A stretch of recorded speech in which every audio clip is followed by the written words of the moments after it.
नमस्कार, हजुरहरूलाई हाम्रो च्यानल बुद्ध उपदेशमा हार्दिक स्वागत छ।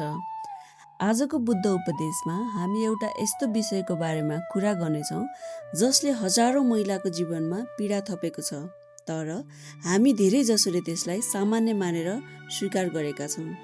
त्यो विषय हो विधवा। हामीले कहिले सोच्यौँ किन कुनै महिलाको श्रीमान बितेपछि उनलाई एउटा छुट्टै पहिचान दिइन्छ? किन उनलाई विधवा भनेर चिनिन्छ? तर श्रीमती बितेपछि पुरुषलाई त्यति कडा सामाजिक लेबल लगाइँदैन।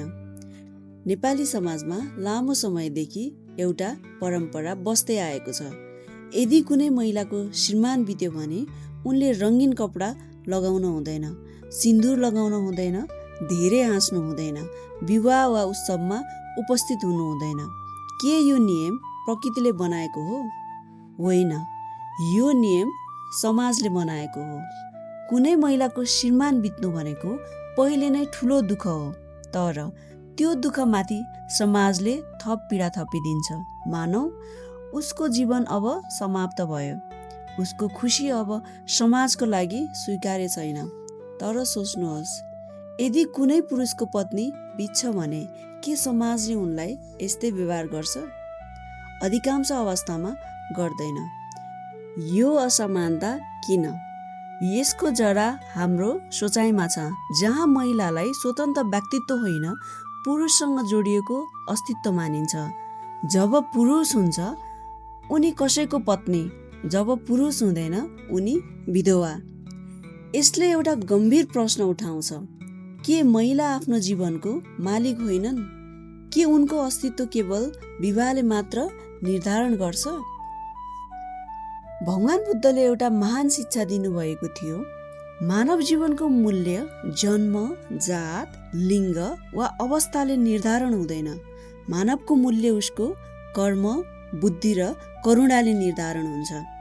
यदि हामी बुद्धको शिक्षा मान्ने हो भने कुनै महिलालाई विधवा भनेर सीमित पहिचानमा बाँध्नु नै गलत हो। किनकि बुद्धको दर्शनमा प्रत्येक व्यक्ति स्वतन्त्र चेतना भएको प्राणी हो। उसको जीवनको अर्थ कसैको मृत्युले समाप्त हुँदैन। तर हाम्रो समाजले के गर्छ? हामी महिलालाई यस्तो अवस्थामा राख्छौँ जहाँ उसले आफ्नो दुःख खुला रूपमा व्यक्त गर्न पनि डराउँछिन्। यदि उनले हाँसिन् भने समाज भन्छ, हेर्नु त श्रीमान मरेपछि पनि हाँस्छे।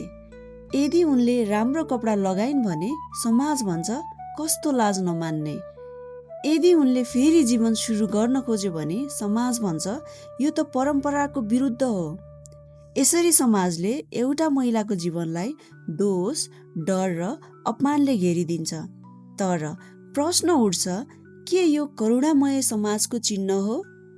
बुद्धले भन्नुभएको थियो, दुःख बुझ्नु नै ज्ञानको पहिलो पाइला हो।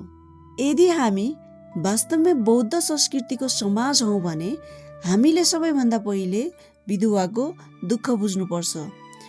उनले श्रीमान गुमाएकी छिन्। उनलाई समर्थन चाहिन्छ, सान्त्वना चाहिन्छ, आदर चाहिन्छ। तर हामी के दिन्छौँ? हामी दिन्छौँ नियम, प्रतिबन्ध र सामाजिक निर्णय। आजको यो भिडियोको उद्देश्य कसैलाई दोष दिनु होइन। उद्देश्य हो हामीले आफैलाई प्रश्न गर्नु, के हामीले अन्जानमा कसैको जीवन अझ कठिन बनाइरहेका छौँ? किनकि धेरै पटक परम्परा भनेर मानिएको कुरा वास्तवमा अन्याय हुन सक्छ, र जब समाजले अन्यायलाई परम्परा बनाउँछ त्यो अन्याय पुस्तौसम्म चलिरहन्छ। आज हामी त्यो चक्र तोड्ने प्रयास गर्दैछौँ।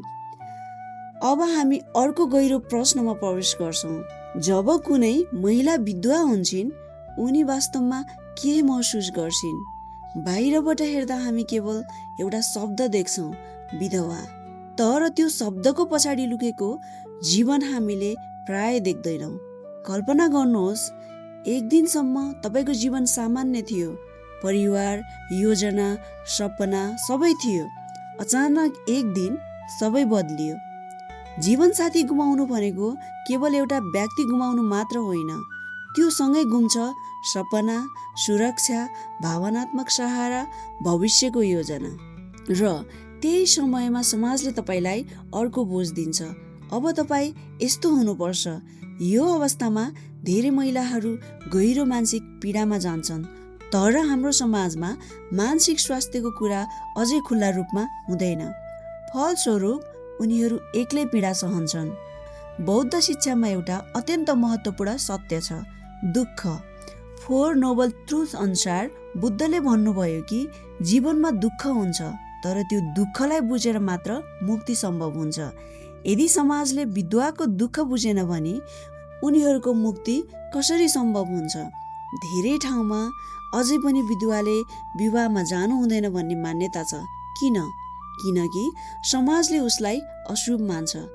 तर एउटा प्रश्न सोधौँ, कुनै व्यक्ति कसरी अशुभ हुन सक्छ? के दुःख भोगेको व्यक्ति अशुभ हुन्छ? वा त्यो दुःख देखेर पनि करुणा नदेखाउने समाज अशुभ हुन्छ? बुद्धले सधैँ करुणा र मैत्रीको मार्ग देखाउनु भयो। यदि हाम्रो हृदयमा साँचो मैत्री छ भने हामी कसैलाई उसको दुःखको कारणले अलग्याउँदैनौँ, बरु हामी उसलाई अझ नजिक ल्याउँछौँ। तर दुर्भाग्यवश धेरै महिलाहरूले अनुभव गर्ने वास्तविकता यसको ठिक उल्टो हुन्छ। उनीहरूलाई समारोहबाट टाढा राखिन्छ, उनीहरूको उपस्थितिलाई नकारात्मक मानिन्छ। यस्तो व्यवहारले केवल सामाजिक दूरी मात्र बनाउँदैन, यसले मानिसको आत्मसम्मानलाई पनि तोड्छ। र जब आत्मसम्मान कमजोर हुन्छ, जीवनप्रतिको आशा पनि कमजोर हुन्छ। तर सत्य के हो भने कुनै महिलाको जीवन केवल उसको वैवाहिक अवस्थाले सीमित हुँदैन। उनी आमा हुन सक्छिन्, उनी शिक्षिका हुन सक्छिन्, उनी कलाकार हुन सक्छिन्, उनी समाज परिवर्तन गर्ने शक्ति हुन सक्छिन्। तर यदि समाजले उनको पहिचान केवल विधवामा सीमित गरिदियो भने त्यो उनको क्षमताको अपमान हो। हामीले बुझ्नुपर्छ, दुःखले मानिसलाई कमजोर मात्र बनाउँदैन, कहिलेकाहीँ दुःखले मानिसलाई अझ गहिरो, अझ बलियो र अझ करुणामय बनाउँछ। र धेरै विधवा महिलाहरू वास्तवमा अत्यन्त साहसी हुन्छन्। उनीहरूले एक्लै परिवार सम्हाल्छन्, उनीहरूले बच्चाको भविष्य बनाउँछन्, उनीहरूले सङ्घर्षको बिचमा पनि जीवन अघि बढाउँछन्। तर दुर्भाग्यवश समाजले त्यो साहस देख्दैन, उसले केवल एउटा लेबल देख्छ, विधवा। अब सबैभन्दा महत्त्वपूर्ण प्रश्न, के यो स्थिति परिवर्तन हुन सक्छ? उत्तर हो अवश्य। तर परिवर्तन समाजबाट सुरु हुन्छ र समाज हामी नै हौँ। यदि हामीले आफ्नो सोच बदल्यौँ भने परम्परा पनि बदलिन्छ। बुद्धले एउटा गहिरो शिक्षा दिनुभएको थियो।